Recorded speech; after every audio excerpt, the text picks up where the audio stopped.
Olá para você que está acompanhando aqui o Podstaff, o podcast que fala, que traz conteúdo sobre comunicação corporativa. Hoje a gente recebe a fonoaudióloga Cláudia Raposo para a gente conversar um pouquinho sobre Media Training. Eu sou Rosângela Araújo. E eu sou Cláudio Rodrigues e a gente começa agora essa conversa massa com Cláudia. Tudo bom, Cláudia? Tudo ótimo. Obrigado por estar aqui conosco. Eu que agradeço. Falar do que a gente faz e gosta do que faz é muito bom, né? É. Vamos começar pelo seguinte. Antes era uma preocupação das empresas ter um porta-voz, né? A empresa queria estar na mídia, mas o presidente ou o diretor não se sentia à vontade. Então, tinha sempre aquela pessoa que era quem ia ser a voz da empresa, né? Um cara mais desenrolado, uma mulher mais toda cheia de trejeitos, que sabia se comportar em frente às câmeras, enfim. Isso mudou, porque as pessoas precisam estar preocupadas com isso também, né? Então eu queria que você explicasse um pouco o que é, de fato, o Media Training. Tá. Bom, como você referiu, assim, a princípio, na verdade, as empresas, elas nem se comunicavam. Não é verdade? Assim, a comunicação era através de um CNPJ. Uhum. Então, elas achavam que não deviam se comunicar com o seu público. Quando elas passaram a se comunicar, elas elegeram os porta-voz. Não é verdade que é aquela pessoa, como você falou, que era elegida para falar sobre a empresa. E, na maioria das vezes, eram jornalistas, pessoas que já tinham esse manejo em lidar com as mídias. E aí, a comunicação, ela, como muita coisa evoluiu, a tecnologia evoluiu, a comunicação ela vem evoluindo. Hoje a gente, inclusive, tem um pouco menos de porta-voz, né? Uhum. E aí a gente tem realmente os grandes CEOs, ou as pessoas assim, que são responsáveis por determinados setores e que elas também comunicam. Não necessariamente é aquela única pessoa que, na grande maioria das vezes, era o porta-voz, mas o porta-voz que sabia falar bem, sabia se comunicar de uma forma clara, mas que não necessariamente tinha uma comunicação efetiva, porque muitas vezes faltava o conteúdo, não é? O repertório era só de quem trabalhava com aquilo, quem entende daquilo, né? Então não é só falar, é o que falar e como falar, né? E aí foi onde surgiu o Media Training. Na verdade, o nome já está dizendo, é um treinamento para mídia. E hoje todo mundo fala para mídia. Né? As minhas filhas falam para mídia numa rede social, eu falo numa rede social, vocês se comunicam, né, em diferentes veículos, a gente se comunica em palestras, e aí, pela evolução, a gente teve que realmente, assim, aprender ou ensinar, né, a essas pessoas que desejavam transmitir esse seu conteúdo, mas que de forma correta, que essa comunicação ela fosse realmente assertiva. E quando a gente pensa muito na Media Training, a gente pensa no Media Training direcionado para a TV, né, que é o que a gente tinha antes. Hoje não. Hoje todo mundo tem uma câmera, hoje todo mundo tem um celular, né, seja qual for. É aqui a forma da gente se comunicar, muitas vezes, hoje muito mais do que uma entrevista para uma TV, entrevista para o rádio. Então, na verdade, hoje o Media Training ele evoluiu. Ele é um treinamento para as mídias, não é para uma única mídia. Porque eu vou dar uma entrevista no rádio, como eu devo me portar na televisão. Não, isso se ampliou. Isso vai agora para as redes sociais, para a forma como eu me apresento, né? E aí essa Media Training, ela envolve uma série de profissionais que estão por trás desse treinamento, dessa orientação, muitas vezes, né? E não necessariamente todos os profissionais envolvidos, eles vão estar, de repente, naquele treinamento. Ou seja, a pessoa que vai estar falando, nem sempre ela tem dificuldade em muitas áreas. Ela tem seus potenciais. Então, assim, a princípio, ela vai ter repertório, né? Porque se eu sou o chefe de um departamento, de uma grande empresa, eu tenho propriedade sobre aquilo. Então, eu não preciso mexer no conteúdo. Essa é uma pessoa que já tem propriedade sobre o que ele vai falar. Agora, como ele vai falar? De que forma essa comunicação ela vai estar sendo passada, né? E aí a gente preza todo esse trabalho de Media Training, tanto para a rádio, para a TV, para as mídias, né? No podcast, né? Então a gente visa o quê? A gente visa uma comunicação que seja competente, que ela seja assertiva, que eu consiga transmitir de forma clara e objetiva, mas atingindo o seu público, né? E aí entra a história de que a comunicação, ela muda de repente de acordo com o meu público. O jeito que eu estou me comunicando aqui com vocês é eu estou me comunicando profissionalmente, eu tenho um pouco mais de cuidado na concordância verbal, na concordância nominal, não é verdade? Eu tento falar um pouco mais devagar, numa velocidade que seja adequada, eu tento articular mais para que as pessoas consigam me entender claramente, mas não é a mesma comunicação quando eu estou em casa conversando com minhas filhas, ou quando eu ligo para uma amiga e estou no telefone de uma forma mais espontânea. Então, assim, a comunicação ela é direcionada muitas vezes ao público. Não adianta ser, fulaninho vai fazer um trabalho de media training, nós vamos deixar ele pronto para falar bem, mas ele está falando bem para o seu público. Será que ele não está utilizando uma linguagem muito rebuscada, onde na verdade ele tem que se aproximar daquele público dele? Então, para você ver que é uma coisa muito mais ampla. Então, a gente atua em todo esse contexto, que na verdade é um contexto de comunicação, né? Como comunicar, para quem comunicar, como eu devo comunicar. Então, esse é o trabalho da Media Training, é treinar para que essa comunicação ela seja efetiva.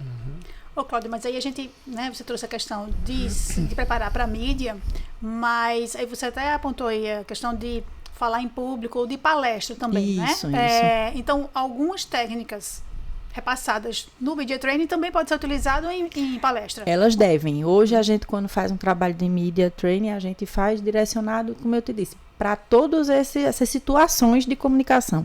Seja uma palestra, é uma palestra para o público em geral, é uma palestra para dentro da sua empresa.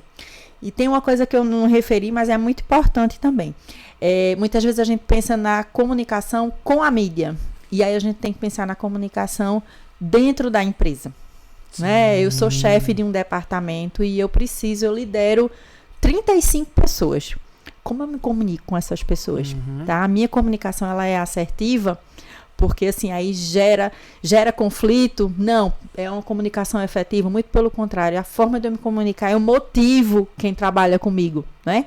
E essas pessoas que têm por isso que é tão importante a história da competência comunicativa na liderança, em quem é o líder, né, de determinado setor, de uma empresa, ou até de uma mídia mesmo, é como se comunicar com os seus liderados, né? Que a gente, na verdade, nem usa mais esse termo de lideragem desses seus colaboradores, né?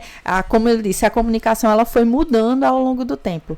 Antigamente a gente era muito comum a gente, porque o subordinado, olha só, né? O subordinado. Aí passou-se não é subordinado, né? É o meu funcionário. Não, agora não é mais meu funcionário, é meu colaborador, né? E hoje tem a gente já está numa via da história da empatia. Hoje a empatia é tudo. Então, imagina se você não tiver essa empatia, se você não tiver essa postura de liderança, não mais como líder que está acima e os outros estão abaixo, mas que está liderando todo mundo no mesmo nível. Se a gente não tiver isso alinhado com a comunicação, a gente não consegue ter essa comunicação assertiva. E aí vem os ruídos, e aí dá margem para rádio peão. Exatamente. Porque vem aquela história do telefone sem fio. Quanto melhor a gente se comunica, menos conflito a gente gera. Menos mal entendido a gente gera. Né? E esse mal entendido, como você está dizendo, esses ruídos, vem total da comunicação, da fala, da voz, que a gente acha que é uma coisa só e não é, da maneira como eu me expresso, da maneira como eu me visto, né? Tudo isso é a comunicação visual, é o que eu estou mostrando, né? Porque quando eu estou falando, eu estou me expondo, né? Vocês estão aqui olhando para mim e eu estou aqui falando e vocês olhando, e aí assim, quando a gente está falando, a gente chama a atenção. Aí a atenção fica pra gente, mas aí as pessoas que estão me ouvindo, elas não estão só prestando atenção na minha fala, não. Elas estão prestando atenção no meu brinco, na minha blusa, a armação do meu óculos, se eu sorrio, se eu não sorrio, né? Se eu tô mexendo muito as mãos, se eu não tô. Então, é todo um contexto. Então, quanto melhor a gente se comunica, menos realmente a gente causa ruído nessa comunicação e menos mal entendido vai acontecer. Já anotei aqui, para ser já um motivo de outro podcast. Exatamente, exatamente. Sim, Cláudio, diz aí. Não, a gente já tinha até falado sobre essa questão dos colaboradores, né? E aí veio essa questão dos ruídos, né? Que a gente... eu me lembro de um caso, por exemplo, eu fui substituto de um professor na Fafica, quando a Fafica ainda existia, né? Foram 15 dias só de aula. E aí teve uma aula que eu precisava usar o Datashow. E eu não sabia usar o Datashow. E aí eu comecei a mexer na caixa de som, e comecei a suar. Desestrutura, aí, né? Total. E aí a turma que estava foco. conversando, naquele momento que eu estava, a turma ficou em silêncio. E aí uma pessoa lá do fundo disse, tá nervoso, professor? Ela percebeu, piorou, ou seja... Ela percebeu que eu realmente estava... E desestabiliza a gente. Totalmente desestabilizado. E aí a comunicação, a partir daquele momento, foi um desastre. Foi um desastre. Isso mesmo. E aí, como você falou, essa história da técnica, isso no Media Training também é trabalhado, não é verdade? É ensinado como essa pessoa, de repente, que não tem esse aparato tecnológico, não tem um manejo com essas ferramentas, ela precisa também ter. Né? Ela precisa ter, inclusive, quando acontece um problema, como aconteceu com você, de como ela resolver, porque senão vai nortear na fala dela, né? Vai desestruturar como aconteceu. Aí você mesmo. Trouxe aí que eram vários aspectos, né, em Media Training. Então, começar aqui pela fala, que aí você falou de fala e voz. Não é? E aí os gestos e tudo mais. Até eu me lembrei, na época da faculdade, que tem o Corpo Fala, né? Tem um livro relacionado sobre isso. Então, no Media Training, você traz, não é, em seus treinamentos, até dicas mesmo de gestos para serem evitados? Tem. Isso é trabalhar. Isso é o que a gente chama, na verdade, de trabalhar a comunicação não verbal. Né? A gente trabalha com a questão da verbalização, da fala, da voz, mas esse não verbal, só para você ter uma noção, 60% do que a gente comunica não falando.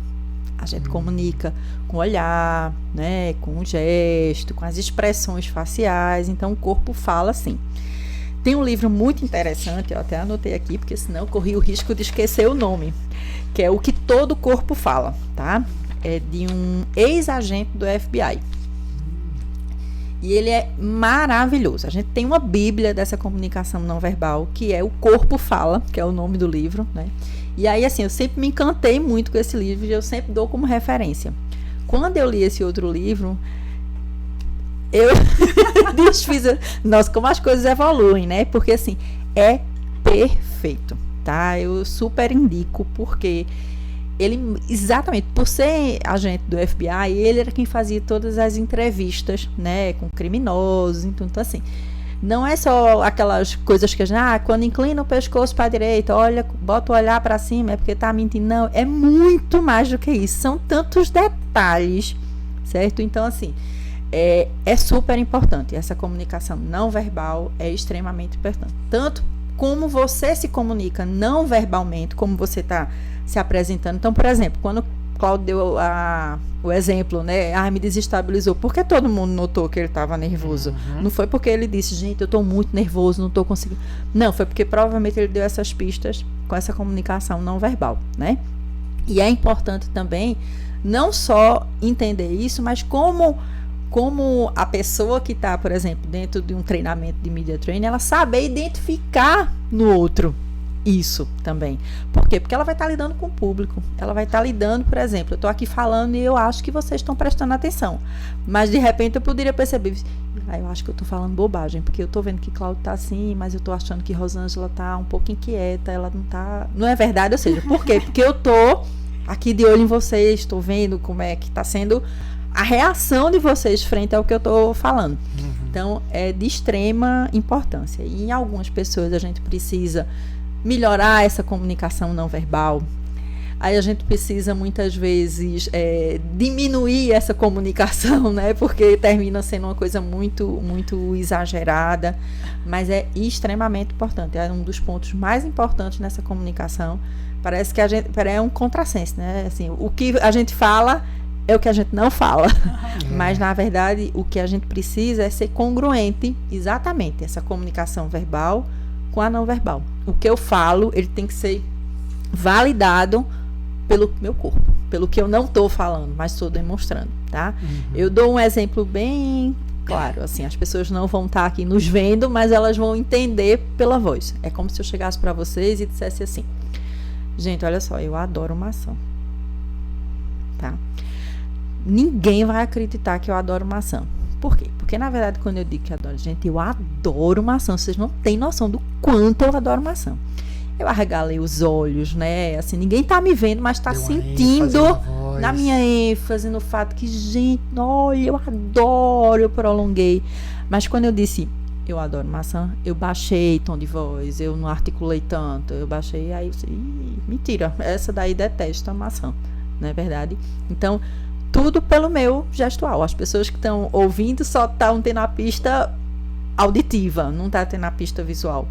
Mas mesmo assim eu consigo passar, né? E essa questão que você falou agora das pistas vocais, eu me lembro bem quando você fazia o treinamento com os repórteres, principalmente em números, que você pedia para dar ênfase no número, né?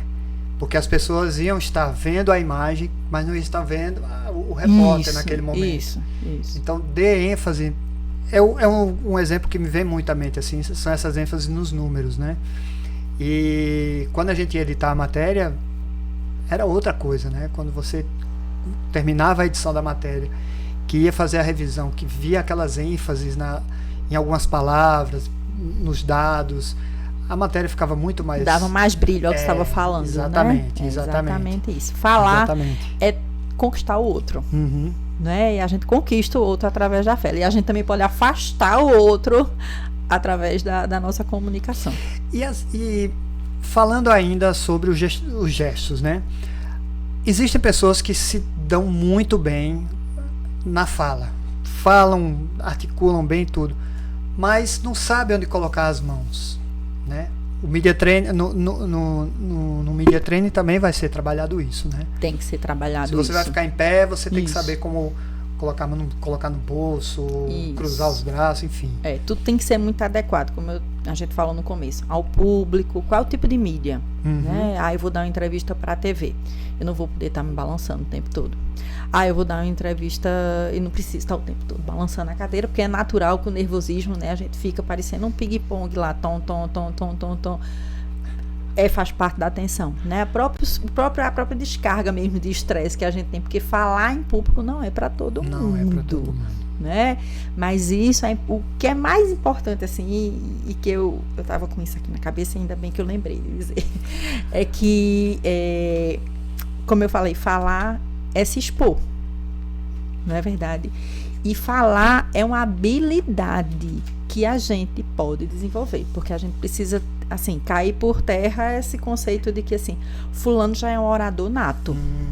Não, realmente tem. Como tem pessoas que têm o músico, nunca foi para a faculdade de música e toca, mas a sua grande maioria precisa, sim, treinar muito, desenvolver sua habilidade, né, para ser efetivo. Então, é por isso que existe o treinamento, é por isso que existe a fonoaudiologia para ajudar, é por isso que existe, por exemplo, vocês que têm todo o know-how de TV, né, da parte jornalística, tudo, das mídias também, vocês somam muito a isso.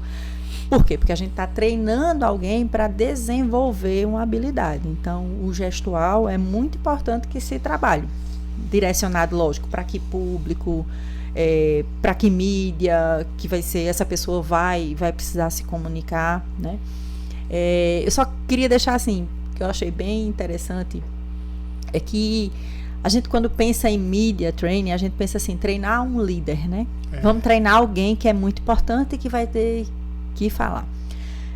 A gente tem, acho que um marco muito importante foi a pandemia, né? A gente já vinha nessa história. As crianças hoje pegam no celular e falam como a gente, na época da gente, a gente não tinha nem coragem, nem de sorrir, para dizer assim, é um vídeo, sorria, né? A gente não tinha essa coragem. Hoje em dia já pega, olá, gente, tudo bem, né?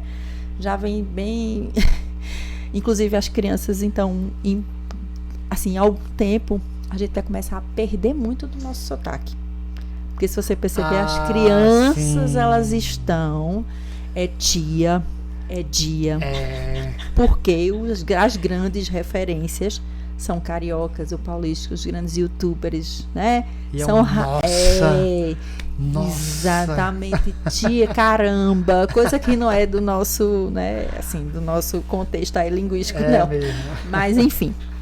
Bom, era que a gente estava falando mesmo, sim, sobre os líderes. Então, assim, Isso. a pandemia foi um marco no sentido de que, assim, todo mundo precisou se comunicar. No Google Meet, né, fazendo um podcast, formas que a gente encontrou para se comunicar na Sim. pandemia. Então, hoje, as transmissões por vídeo, vamos fazer uma reunião, todo mundo. Então, assim, foi um boom. E aí as pessoas começaram a entender que, tipo, nossa senhora, e como é que eu vou me comunicar? A gente passou a fazer atendimento, telemedicina, né? Que era uma coisa assim que a gente achava que, não, Deus me livre. Quando eu fiz durante a pandemia e achava que nunca ia conseguir, porque não vai ter. Hoje o pessoal não quer mais voltar para o consultório, quer ficar no teleatendimento, Uhum. né? Então, foi um marco. As pessoas passaram a se comunicar mais. Mas aí também veio uma desmistificação assim da história do líder. Do líder. Né? Aquela pessoa que vai estar, o líder que vai estar de terno e gravata, Com a voz impostada. com a voz impostada e que vai estar liderando os seus, né, funcionários lá. E aí a gente tem assim N exemplos hoje em dia de pessoas que fazem isso de uma forma muito competente e que fogem completamente desse estigma do líder que lidera no sentido de que ele está aqui e os funcionários estão bem abaixo, Exato. né? Porque isso não tem empatia, isso não motiva, isso não traz empatia, isso não traz os seus liderados, entre aspas, próximos, né? Uhum. Então a gente tem muitos CEOs hoje que você olha e você para e diz assim, nossa, é essa pessoa que vai falar para mim. E aí quando ela começa a falar, ela realmente prende a atenção, porque existe a questão da empatia. Assim, eu me vejo naquela pessoa que é bem parecida comigo, Exato. né? Não é muito acima de mim, tem um respeito, mas que ela é parecida comigo. De alguma forma eu consigo, é mais acessível, né? Então isso é importante também. Ô, Cláudia, e a roupa interfere muito também, né? Porque ela pode chamar a atenção para o bem ou para o mal, né? Isso. Inclusive, eu estava acompanhando um cliente numa entrevista e aí tinha um outro, né? Que seria entrevistado. Era uma entrada ao vivo ali no Marco Zero. Era um advogado que tinha vindo do fórum. Ele estava com terno preto, camisa preta, ali com o sol do meio-dia. Aí eu fiquei pensando, meu Deus, será que não avisaram a ele que era, não é? A entrevista na rua. Então, quando o entrevistado, né, vai participar, então é interessante ele procurar saber, para saber, né, a roupa ele adequada. Precisa ser orientado, assim, eu não sou a melhor pessoa para fazer essa comunicação visual, né, vamos dar a César o que é de César, isso tem que ter todo um envolvimento, uma consultoria também dentro da Media Training, mas, assim, de uma maneira geral, a gente pede o seguinte, se é mulher, a gente não evitar a sensualização, que é muito comum, não é? Então, às vezes chegam entrevistadas ou uma palestra, você chega numa palestra e encontra lá, não estou discriminando e nem estou, mas é difícil se concentrar se a palestrante é uma mulher bonita e está com a fenda lá no meio da perna e um decote e não tem homem que consiga se concentrar. Então, já gera um ruído porque chama a atenção, é lógico que chama a atenção, né? Então, são coisas como essa, que assim, ela não pode mais usar decote, não é isso. É que isso muitas vezes vai terminar, não é questão de poder ou não poder, é que isso de repente não vai adequar e não vai somar, pelo contrário, pode ser que seja um ruído na sua comunicação, tá? Para os homens, determinados públicos vão exigir realmente um terno, né, uma gravata, você está bem apresentado. A gente tem hoje em dia tantos CEOs que, pronto, essa semana eu acho que vocês devem conhecer, eu vou jogar aqui um exemplo que é o Pacífico, não sei se vocês conhecem, acho que é o João Paulo Pacífico. Ele é um CEO que, assim, a gente tem a sensação que ele está indo pegar uma onda e fazer uma aulinha lá de surf, entendeu? Porque, assim, galego, cabelo grande, camisa de malha.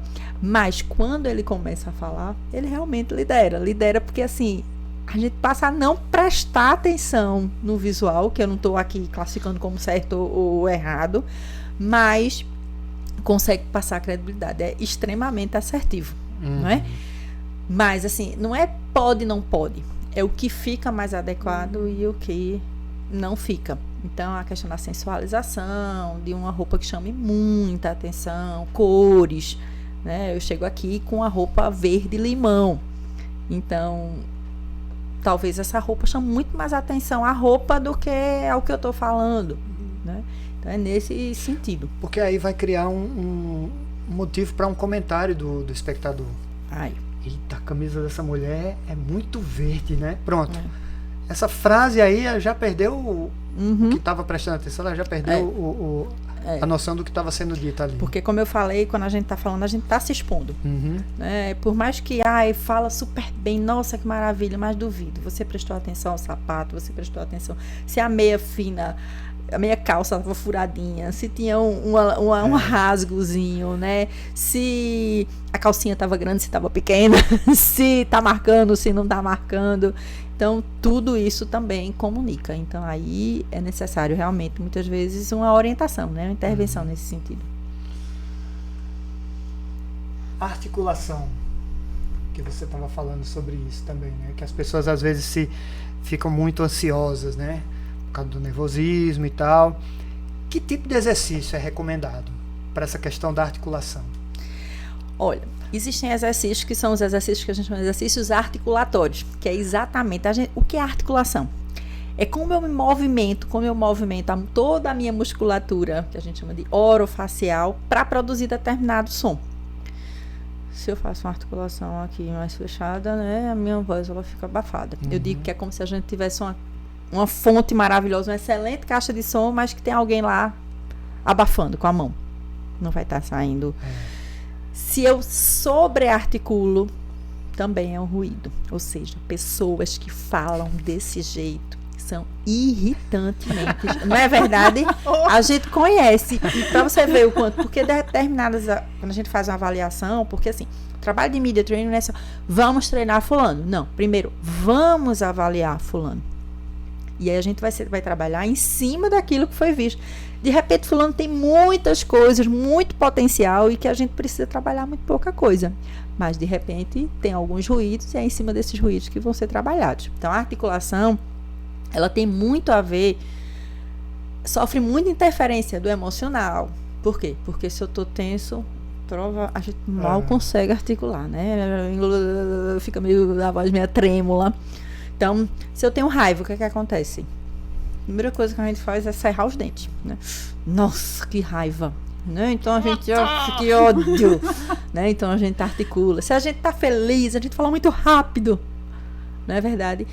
Então a gente tem que equilibrar esse funcionamento articulatório. Eu preciso articular bem, mas eu preciso articular bem com uma certa fluência, porque só articular bem vai sair soletrado. Aí não tem quem consiga escutar. A gente fica assim entediada de escutar alguém desse jeito, né? Pessoas que fazem muitas pausas na fala, a gente incomoda. Já imaginou contar uma história? Olha, eu cheguei e quando eu cheguei, tu não sabe o que aconteceu. Você, em 2 minutos você está dizendo, pelo amor de Deus, termine logo essa história que eu não estou aguentando, né? Então, tudo isso interfere. E aí, como é que pode ser trabalhado essa articulação? Com exercícios que consiga... Isso aqui são músculos, que a gente tem na face, são músculos. São músculos que precisam, assim como a gente vai para academia para ganhar, muitas vezes, massa muscular, mas para também desempenho muscular, esses músculos precisam ser aquecidos também para gerar uma boa articulação. E aí tem exercícios específicos para isso. As pessoas usam muito a questão dos trava-línguas, né? Então o rato roeu a roupa do rei de Roma, né? Então ajuda, mas a gente tem outros recursos que a gente pode trabalhar que não necessariamente seja isso. E aí também tem exercício para voz também. para a voz. A voz, como eu falei no início, a diferença da voz e da fala, né? Que diferença é essa? A voz é o que a gente produz, é o som da nossa voz. Nossa, Cláudia tem uma voz muito grave. Nossa, Cláudio tem uma voz... Nossa, quando ele fala, eu confundo, às vezes eu acho que é uma mulher. Então, ele tem uma voz mais aguda, né? Tem gente que tem uma fala muito irritante, nasal demais. E aí a gente fica achando que, nossa, na nossa região diz o fanho, né? Popularmente o fanho, que o nome correto não é esse, mas o fanho. Então, essa é a qualidade vocal. Agora, a fala é o que eu junto, essa minha fonte sonora, esse som, que é que a gente chama da frequência fundamental, meu timbre de voz, e ao que eu produzo na hora que eu estou falando, em termos de articulação, em termos de melodia, as pausas que eu dou, a melodia que eu faço quando eu vou falando, a fluência, a velocidade, é um monte de outras coisas, e aí sim é a fala. E a gente pode gerar um grande ruído na comunicação somente pelo timbre da voz, né? Já pensou alguém que fala muito gasguita, né? Como pessoa, é uma coisa que incomoda a gente. Na nossa sociedade, a voz grave, ela passa um pouco mais de credibilidade, né? É mais gostoso de se ouvir, gera menos ruído, né? Mas isso eu tô falando para a voz falada. Para o canto é outra coisa. A gente tem as duas coisas, exatamente, né? Exatamente. Dê sequência. Fica todo mundo olhando assim. Olha aí como vocês são alinhados. Não, a gente na realidade queria agradecer, não é, a Cláudia por estar aqui. Muito bom, né? Te ver de novo conversando sobre media training, né? Já está aqui agendado para a gente depois conversar especificamente sobre comunicação. Lembrei de uma coisa, de um exemplo que você deu de uma vez que você foi apresentar o jornal e estava rouca. Sim, sim.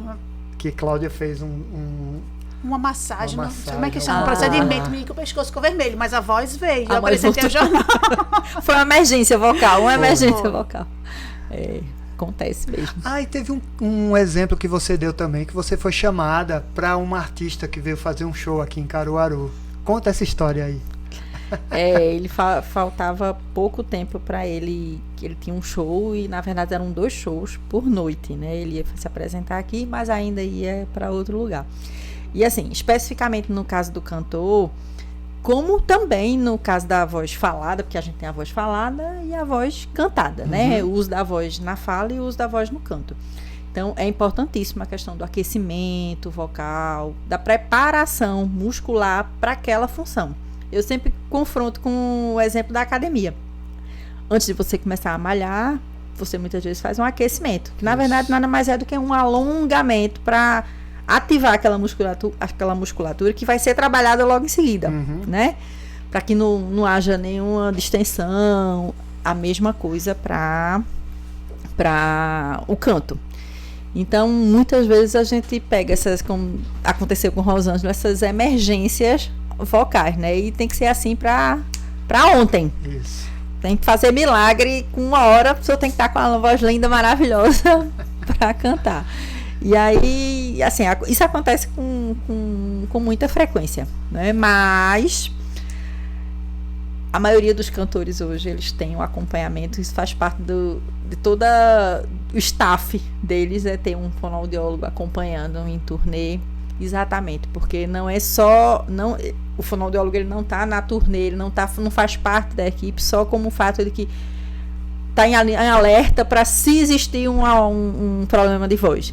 Não, é toda uma preparação vocal, de resistência vocal para que ele consiga cumprir a sua agenda de show sem precisar. Já pensou 3 shows por noite, 2 shows por noite, durante 60 dias? Né?